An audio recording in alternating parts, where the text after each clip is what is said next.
Hi, magandang gabi po sa inyong lahat for our third and final reading for the day. Tingnan po natin kung ano ang makikita natin sa third and final reading using this Black Lover Oracle.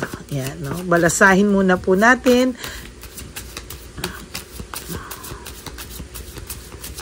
Yan.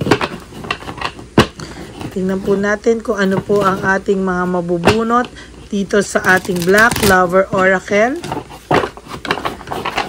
Balasahin muna po nating maigi. I hope na napanood nyo na po yung first, second, and third reading of the day bago nyo po ito buksan at panoorin. Ayan. Balasahin muna po nating maigi. No? Tsaka po natin tingnan, kung ano po ang makikita natin sa third reading of the day. Minsan naguguluhan na po ako kung second or third, but ayan. Sana po napanood nyo na po lahat yung second, Halos sabay ko na lang pong in-upload yung, halos hindi malayo yung oras ng pag-upload ko, pero sana po ay napanood nyo na po ito. Okay? Hindi, mag-ano na lang tayo. Bunot-bunot. Okay, for your first card is life without you is hopeless, dark, and depressing. I miss your light. Right now, this person po, kahit ito po ay may kinakasama sa ngayon, may iba po siyang kasama, pero still ikaw po ang naiisip niya, Ikaw po ang mahal niya pa din at ikaw pa rin po ang naiisip nito because life without you is hopeless, dark, and depressing. I miss your light. Somehow, ang tao pong ito, kahit na may ibang kasama, ikaw po ang laging nasa isip, Ikaw po ang laging niyang nasa isip at maybe iba po, yung sinasabi ko nga po sa inyo, iba po ang pagmamahal sa kailangan lamang, Ikaw po ang mahal, yung isa po ay somehow ay kailangan na lang po niya, Pero ikaw po yung taong mahal niya at iniisip niya po. Alam niya po na ang sitwasyon niyo raw, this love is crazy. Alam niya po na ang sitwasyon yung dalawa o yung tatlo ay magulo. Pero somehow ay sabi niya po wala siyang magagawa. Mahal ka pa rin niya at hindi ka po niya kayang pabayaan or hindi ka po niya kayang pabayaan mawala sa isipan niya, sa puso niya, sa naiisip niya. Namimiss na rin po niya ikaw when it comes to sexual desire, Namimiss ka din po niya and somehow talagang sa nakikita ko po dito ay pag ito po umuwi, patay ka, So totoo lang po ang nakikita ko po dito ay may sexual desire po ito sa'yo. Namimiss ka na po nito right at this very moment. Itong mga panahon pong ito, hindi niya man po sabihin sa'yo kahit na ano pa ang paglilihim niya, Sinasabi ko po sa inyo, somehow is, ayan, Sabi niya po dun sa person niya ngayon, I wish I could be fully honest with you. Sabi niya po dun sa kasama niya ngayon, sana kaya kong maging honest sa'yo, na siya pa din ang mahal ko. At talagang yun ang mahal ko. At talagang somehow umaasa po talaga ang taong to sa huli kayong dalawa po talaga. Sa ngayon, hindi pa po niya mapapromise or hindi niya po mapapromise kung kailan kayo magsasama or kung ano po ang plano sa susunod na panahon because lahat po ngayon ay nakahang, lahat po ngayon ay status quo and somehow kahit po ganun, at least alam mo po na ikaw ang mahal ng person na ito. Minsan po, kahit na itong taong to ay may mga kahinaan or meron siyang mga bagay na minsan hindi kayo nagkakasundo, nagtatampuhan kayo or marami kayong bagay na hindi pinagkasunduan or always mahal mo pa rin po ang taong ito, For some of you, malaki may mga tampukan rin po sa taong ito na sinasarili mo na lang po, hindi mo po sinasabi, pero sa totoo lang po, dahil sa pagmamahal mo, parang okay na lang po lahat, siya naman po na-appreciate niya rin yung kabutihan mo, Alam niya po na may atraso rin siya sa'yo. Alam niya po somehow may kasalanan din siya. Don't treat me the way you do, I don't deserve it. Alam niya po na naging mabuti ka din sa kanya as a partner. Kaya yung kabutihan mo minsan sinusuklian niya rin ng sobra-sobra. Yun nga lang po talaga nagkamali po siya sa desisyon niyang magkaroon ng iba. No? Sa totoo lang po, dahil po sa meron siyang kailangang hindi ko maintindihan. No? Sa ngayon po, hindi pa rin po ito makapag-desisyon kung ano po ang mangyayari sa future, kung kailan kayo magsasama ulit, kailan kayo pwedeng mag-usap ulit ng harapan, at pag-usapan nyo ang inyong sitwasyon.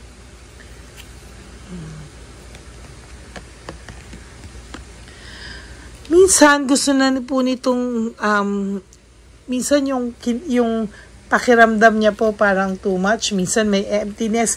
Kayo din, feeling nyo minsan okay na kayo, okay naman kayo, minsan may emptiness. Sabi mo, bakit kaya ako nakakaramdam ng ganito? Wala naman akong problema, nakakaraos naman ako sa buhay. But somehow, sometimes you feel alone, you feel empty, you feel parang you feel hindi mo alam kung ano bang kulang sa buhay mo, na ang dami mo namang kaibigan, ang dami mo namang alam mo yun, wala ka namang problema, pero sometimes bigla-bigla all of a sudden para ka na lang nai-emote na hindi mo po maintindihan. Meron ka pang mga gustong gawin, hindi mo alam kung ano. Napakarami mong gustong gawin pero hindi mo alam kung saan ka magsisimula, ano yung gusto mong gawin. Ang dami mong, parang may emptiness, parang may butas sa buhay mo na hindi mo alam papaano, no? Hindi mo po maintindihan, no? Sometimes, hindi mo alam saan nanggagaling yung lungkot, no? Minsan, tinatanong mo, tumatanda ako na hindi ko alam kung anong future ahead of me, ano yung nag-aantay sa akin, matatapos ba yung ganitong klaseng sitwasyon, magiging okay ba? Ang dami mo pong tanong sa sarili mo. Same as siya din naman, na parang somehow ang taong ito ay nalulungkot din, parang ikaw, no? There's a hole, no? Talagang malaking hole na minsan wala namang problema, pero minsan talaga nagkakaroon ng lungkot, no? Nagkakaroon ng lungkot at somehow, some point, hindi niya ilabas, no? Sabi niya, I need to hold my true feelings for you. Kailangan niya muna pong huwag pa iralin yung pagkamis niya sa'yo, kasi baka masira po lahat ng mga plano niya sa buhay. Kailangan niya munang isaayos lahat, and if the right time comes, then mangyayari na daw po ang katuparan ng inyong mga pangarap, no? Somehow, I feel that this person needs a lot of parang kailangan niya muna maging financially okay, kailangan niya lahat maging maayos, no? Sabi niya kahit daw matagal na silang magkasama o kahit sino pa makasama niya, no one understands me but you. Meron kayong different connection, no? May connection kayo na tanging kayong dalawa lamang po ang nakakaintindi sa isa't isa. Kumbaga, kahit minsan nagtatalo kayo nito, pero sa huli, ang pakiramdam po ng taong ito, ikaw lang din po yung makakaintindi sa kanya, ikaw lang din po yung kakampi niya sa mundo, no? Kahit alam niya po na nasaktan ka niya sa pagpili niya sa maling tao, naiwanan ka niya, pero somehow yung pagmamahal niya po sa'yo, kumpara po dun sa pagmamahal niya rin sa isa, somehow po is malayo naman, no? Mas mahal ka po talaga nito, although meron po talaga siyang needs, no? At alam niyang naiintindihan mo raw yun, no? Sabi niya po, hindi mawawala ang pagmamahal naman na meron siya sa'yo sa ngayon, kahapon at ngayon at bukas. Uy, lumabas na yun ng isang araw, Natatakot din po siya na one day baka magsawa ka po sa kakahintay sa kanya. No? Natatakot din po siya na somehow magsawa ka rin sa kakahintay, or baka mamaya hindi po nito kakayanin pag ikaw po yung nawala, or pag ikaw po yung nakahanap ng iba at pinagpalit mo siya kahit sa simpleng buhay, hindi po niya kakayanin. He is scared of rejection. Hindi niya po kakayanin kasi po masyado na po itong confident na whatever happens, kayo at kayo pa rin po ang magsasamang dalawa. And hindi ka po nito para ipamigay sa kung sino man. Hindi niya po kakayanin na magkaroon ka po ng iba. I don't want to be alone. Hindi niya po kakayanin na mag-isa. Kailangan ka po nito sa buhay niya. Gusto niya po ikaw pa rin ang kasama niya sa pagtanda. Why do I feel this way? Pareho po kayong nakakaramdam ng, alam mo yon, practicality, pero pagkabagok sa sitwasyon, ano? Na nalulungkot din po ito sa sitwasyon niyo, pero somehow wala po siyang choice, no? Pinili niya po kasi yan, kailangan niya na lang panindigan. But I feel so lonely yan, no? I feel lonely, talagang malungkot po ang person na ito, and somehow talagang hinahanap ka po nito, kaya po aburido to pag ikaw po ay, alam mo yun, nababalitaan niyang masaya ka na hindi dahil sa kanya. Nako, no? Talagang talaga pong hindi niya kakayanin, no? Bakit kayo also naghiwalay? I have to let you go to find myself.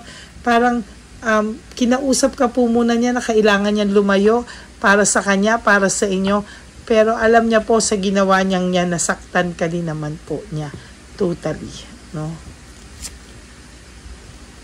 Sabi niya po, palagi mong iingatan ang sarili mo, palagi kang mag-iingat at gawin mo kung ano lang yung nakakabuti para sa iyo at hindi yung kung saan ka po mapapasama. This person is so concerned pa rin naman po siya sa iyo. Hindi niya lang po masyadong pinapakita in a lambing way, o hindi niya po pinapakita sa iyo na ano, alam mo po yun, tahimik lang po itong taong to, sinasarili lang po niya yan. I can't let go of you, no? Hindi ka po kayang i-let go ng person na ito, and somehow naniniwala po siya sa tadhana na kayo pa rin daw po sa huli. Ayan. Sabi niya, mabuti ka rin naman daw talagang tao, and why do I deserve someone like you, no? Kaya hindi ka rin po nito sa totoo lang makalimutan, hindi kanya kinakalimutan because napakabait mo rin daw po sa kanya at alam niya po na minahal mo po siya talaga. My life is a mess right now. Kahit akalain mo po na masaya itong taong to, hindi mo rin po alam kung ano ang pinagdadaanan niya sa inyong dalawa. Hindi mo rin po alam kung ano rin po yung totoong senaryo nilang dalawa, no? Hindi naman po itong taong to para magkwento sa'yo kung ano yung nangyayari sa kanila. But deep in his heart, alam niya po na sa'yo siya naging masaya. Kaya nga po, umaasa siya na someday, no, if things will turn out dun sa kanyang pinagdasal at iniisip-isip, no, ito po ay para dun sa mga taong hindi po manloloko, ha? Nagkamali lang po, hindi po babaero or hindi po lalakero. Ito po ay para sa mga taong nagkamali lang pero mabubuting tao. Okay? Hindi po yung narcissist, hindi po ganon, ano? So yan po, no? That's it for your third and final reading for today, no? Ayan po ang pakiramdam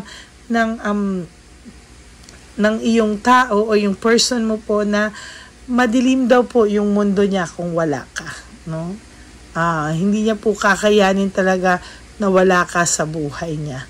Somehow, this person, umaasa po siya na ikaw po ang makakasama pa rin niya hanggang sa huli. So, that's it for your third and final reading. For those of you po who would like to book a personal reading or a private reading with me, you can message me po at Ladyly Elena, that's Ladyly Elena. Nasa dulo po yan ng ating video. Diyan nyo lang po ako pwedeng makontact. That's my only official and legit FB account. Okay? And for those of you po who wants to give me a super thanks for this video, I would really love and appreciate that from the bottom of my heart. And please, no skipping of ads po. Tulong nyo na po yan sa ating channel. And to all my ever loyal and solid Lady Elena friends, family, and subscribers, I love you all from the bottom of my heart. And I am so grateful to each and every one of you dahil po patuloy nyo pong hinahanap ang ating channel kahit marami pong naglalabasa na tarot card reader. Still, bumabalik po kayo araw-araw at hindi po kompleto ang araw nyo pag hindi nyo po naririnig ang ating video at napapanood. So maraming salamat po sa inyong lahat. And of course, yung aking pong laging payo sa inyo that life is too short. Don't make it shorter by stressing yourself from all the pains and heartaches na binigay sa inyo ng kahapon. Just surrender everything to the divine universe and just let go and let God write your life and love story. I will be back for another set of reading for our tomorrow po, no, for our first reading of the day. For the meantime po, wag kayong malulungkot. Ako po ay magpapahinga lang today because it's my anak's birthday today. But makita nyo naman po, naka-third and final reading pa rin po ako sa ngayon. Okay? Maraming salamat po sa inyong lahat. And sana po napanood nyo na yung first, second, and third reading bago po kayo tumalon sa first reading kanina. And I hope na napanood nyo na rin po yung first and second reading bago po kayo tumalon dito sa third reading. Maganda din po yung second reading and yung first reading. So, sana po ay mapanood nyo muna po lahat bago nyo po ito panoorin. Okay? God bless you everyone, and I hope na may napulot po kayong mensahe sa ating reading and third reading of the day. Ayan, and sabi ko nga po sa inyong lahat na live one day at a time, no? Iwasan nyo muna pong isipin kung ano-ano mang mga okasyon sa buhay nyo. Just wake up and sleep tonight na ang inisip nyo lang po ay ang inyong sarili for today. Do 3 things na makakapagpasaya sa inyo, even the smallest things. Hindi naman po kayo mahirap pasayahin, no? Masaya na po kayo sa mga simpleng bagay. Okay, God bless you po, and I love you all.